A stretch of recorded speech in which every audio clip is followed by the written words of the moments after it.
Praise the Lord, church. Have you all enjoyed praising and worshiping God? क्या आपने प्रभु की स्तुति आराधना करने में आपने आनंद उठाया? Yes.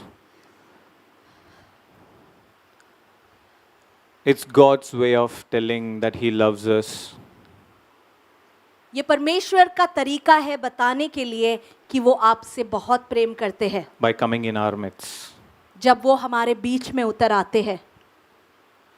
You understanding, church? आप समझ रहे कलीसिया? It is God's way of telling that He loves us by coming into our midst. जब परमेश्वर हमारे बीच में उतर आते हैं वो ये बात की साबित करते हैं कि मैं तुमसे बहुत प्रेम करता हूँ। Amen.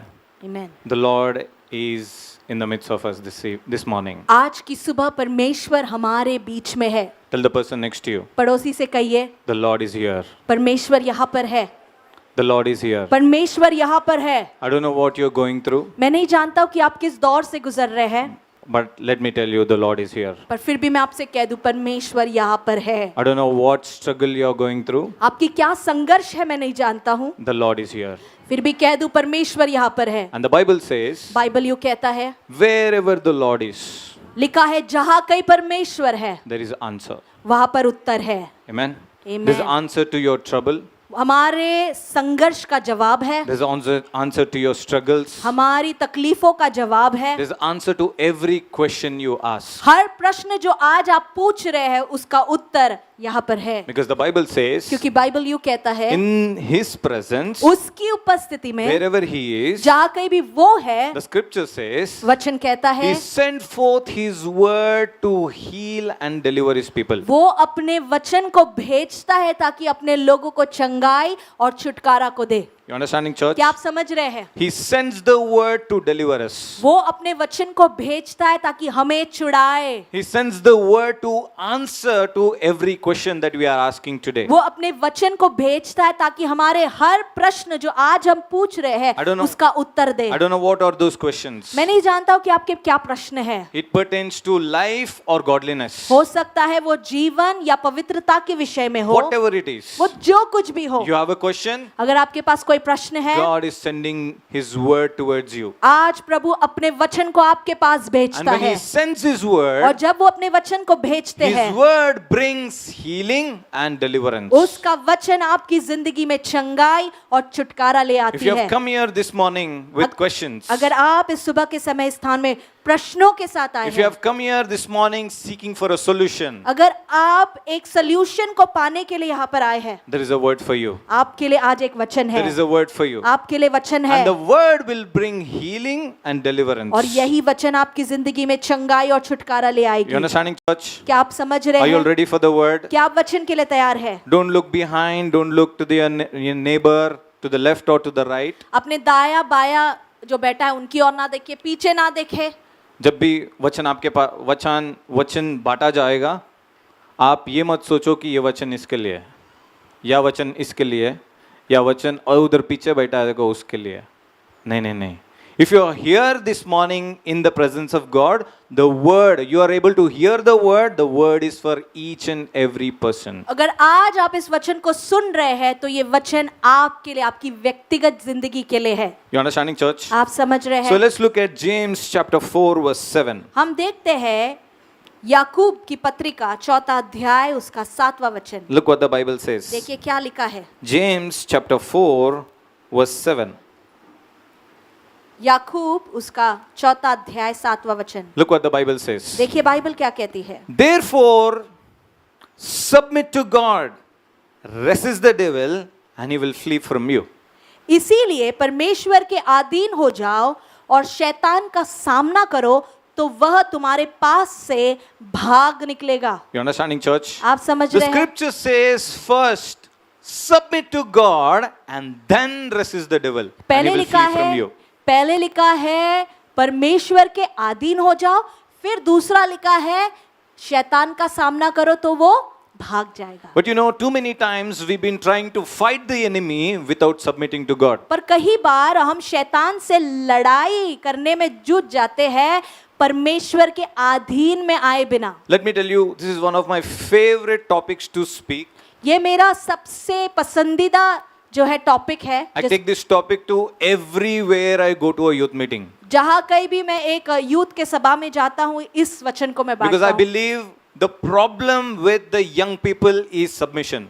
आज जो जवानों की समस्या ये है कि वो अधीन नहीं आ सकते हैं, Yes or no? हाँ या नहीं। So the scripture here says, first fulfill the commandment, submit to God, and then resist the devil.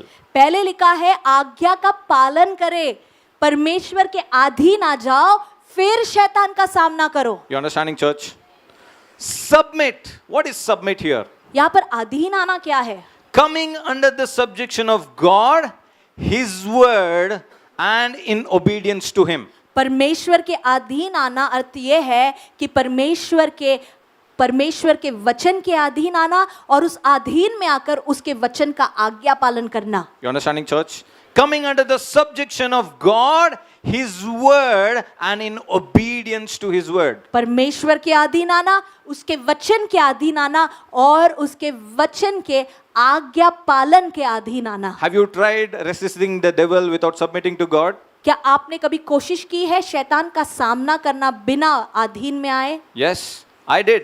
मैंने किया But I kept failing. और मैं हारता गया। Every time I fought the enemy without submitting to God, हर बार जब मैं शैतान से लड़ जाता बिना परमेश्वर के अधीन आए, I failed. मैं हार जाता। I failed. मैं हार I जाता। failed again and again and again and again and again. मैं बार बार हारता और बार बार हारता। Can I tell you something? मैं क्या कुछ बोल I've did सकता हूँ? lot of things without submitting to God. मैंने बहुत ऐसे काम को किए बिना परमेश्वर के अधीन आए। Can I tell you something? I was one of the members of the choir, मैं जो हूँ कॉयर टीम में था, standing right here in a big stage. ऐसे बड़े मंच पर खड़े रहता। I sang songs without submitting to God. मैंने गीतों को गाए बिना परमेश्वर के अधीन आए। I played drums. मैं ड्रम्स बजाता। I played drums without submitting to God. मैं ड्रम्स बजाता बिना परमेश्वर के अधीन रहे। I swept the church hall. मैं चर्च के हॉल को झाड़ू लगाता। I prepared the whole church premises मैं जो है सब कुछ तैयारी करता without submitting to God. बिना परमेश्वर के अधीन I रहे। prayed मैं प्रार्थना भी करता with the mic माइक पकड़कर on the stage मंच पर खड़े होकर without submitting to God. बिना परमेश्वर के अधीन रहे। You understanding, church? आप समझ रहे I tried कलीसिया? sharing gospel to others without submitting to God. मैं सुसमाचार भी बांटने जाता बिना परमेश्वर के अधीन रहे। Nothing was productive. मेरी जिंदगी में कुछ भी फलदायक नहीं था। You understanding, church? आप समझ रहे हैं? We can do lot of things in the church, in the ministry, in the kingdom of God without submitting to God. हम कलीसिया में परमेश्वर के राज्य में बहुत कुछ कर सकते हैं और परमेश्वर के अधीन नहीं रह सकते Can I हैं। tell you something? People who submit जो लोग अधीन आते हैं प्रभु के, will sustain. वो टिके रहेंगे। You understanding, church? आप People समझ who रहे हैं? don't submit, जो प्रभु के अधीन नहीं आते they हैं, give up in between. वो बीच रास्ते में ही हार जाएंगे। You understanding, church? आप समझ रहे हैं? People who submit will sustain till the end. जो लोग प्रभु के अधीन आते हैं वो अंत तक बने रहेंगे। Why? Ask me why. पूछे क्यों? Because वो लोगों को मार्गदर्शन किया जाएगा. They know what steps to take next. क्योंकि जो लोग प्रभु के अधीन आते हैं वो जानते हैं कि अगला कदम क्या लेना है, How to go about in their life. जिंदगी में कैसे आगे बढ़ना है। How many of you read Proverbs chapter 3?